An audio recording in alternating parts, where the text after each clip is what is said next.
میرا نام مدثر اعوان ہے اور یہ بھوتیا واقعہ میرے اور میرے دوست کے ساتھ اس وقت پیش آیا تھا جب ہم پنجاب یونیورسٹی میں زیر تعلیم تھے۔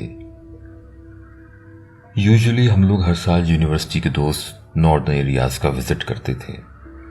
اس دفعہ ہنزا ویلی جانے کا پلان ہوا۔ ہمارا سفر لاہور سے شروع ہوا۔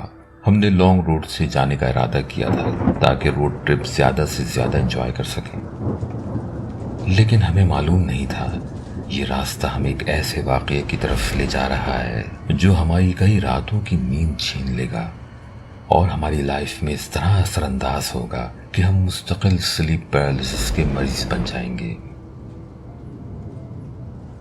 ہم نے راستے میں بشام پور رک کر ریسٹ کا ارادہ کیا تھا۔ وہاں ہم نے ایک سستے سے ہوٹل کا انتخاب کیا۔ ہوٹل سستا ہونے کی وجہ سے بہت گندا تھا۔ بہت ہی عجیب سی اسمیل تھی ہوٹل میں۔ بہت ہی عجیب بات یہ تھی کہ وہ اسمیل کچھ لمحوں کے لیے بہت زیادہ محسوس ہوتی تھی کہ سر پر چڑھنے لگتی اور پھر ایک دم وہ اسمیل ختم ہو جاتی۔ ہم لوگ کافی سارے لڑکے تھے اور ہوٹل چھوٹا تھا۔ ہم نے 4 کے گروپس بنا لیے تھے، لیکن تب بھی ایک روم کم پڑ رہا تھا۔ ہم نے ریسیپشن پر جا کے بات کی تو انہوں نے ہمیں ہوٹل کی چھت پر ایک روم بنا ہوا تھا وہ دکھایا۔ وہ روم باقی رومز کے مقابلے میں کافی صاف تھا، اس لیے چھت پر ہونے کی وجہ سے بھی ہم لوگ اس روم میں اسٹے کرنے کے لیے تیار ہو گئے تھے۔ لیکن جب ہم روم میں انٹر ہوئے تو ہم سب کو ایک بہت ہی عجیب سا احساس ہوا۔ ایک دم جرجری سی آ گئی۔ ہم نے اپنا سامان روم میں رکھا اور تفریح کی غرض سے باہر نکل گئے، لیکن سچ یہ تھا کہ ہمیں اس ہوٹل میں بہت گھبراہٹ ہو رہی تھی اور ہم بس ادھر سے باہر نکلنا چاہتے تھے۔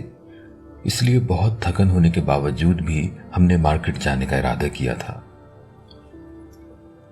ہم جتنا وقت گزار سکتے تھے باہر گزارا اور کھانا کھانے کے بعد ہماری حالت غیر ہونے لگی تھکن سے، تو ہم نے ہوٹل واپس جا کر سونے کا ارادہ کیا۔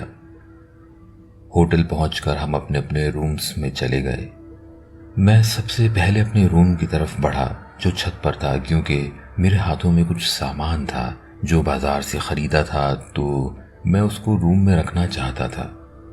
میں نے اپنی سوچوں میں گم جیسے ہی روم کا دروازہ کھولا اور لائٹ جلائی تو مجھے ایسا لگا کہ فلور پر کچھ کالا دھبا یا دھواں کچھ ایسا ہی تھا جو بس ایک لمحے کو ہی مجھے وہاں نظر آیا، اور ساتھ ہی ایک بہت ہی زیادہ بدبو کا جھونکا میرے پاس سے گزرتا ہوا باہر کی طرف چلا گیا۔ میں کچھ سیکنڈز کے لیے تو اپنی جگہ فریز ہو گیا تھا۔ پھر پیچھے سے میرے دوست بھی آ گئے۔ میں نے ہمت کی اور روم میں داخل ہو گیا، لیکن ذہن پر عجیب سا بوجھ ہو گیا تھا۔ تھکن بہت تھی تو ہم سب سونے کے لیے لیٹ گئے۔ مجھے بہت تھکن تھی، لیکن جو تھوڑی دیر پہلے میرے ساتھ ہوا تھا اس نے میری نیند اڑا دی تھی۔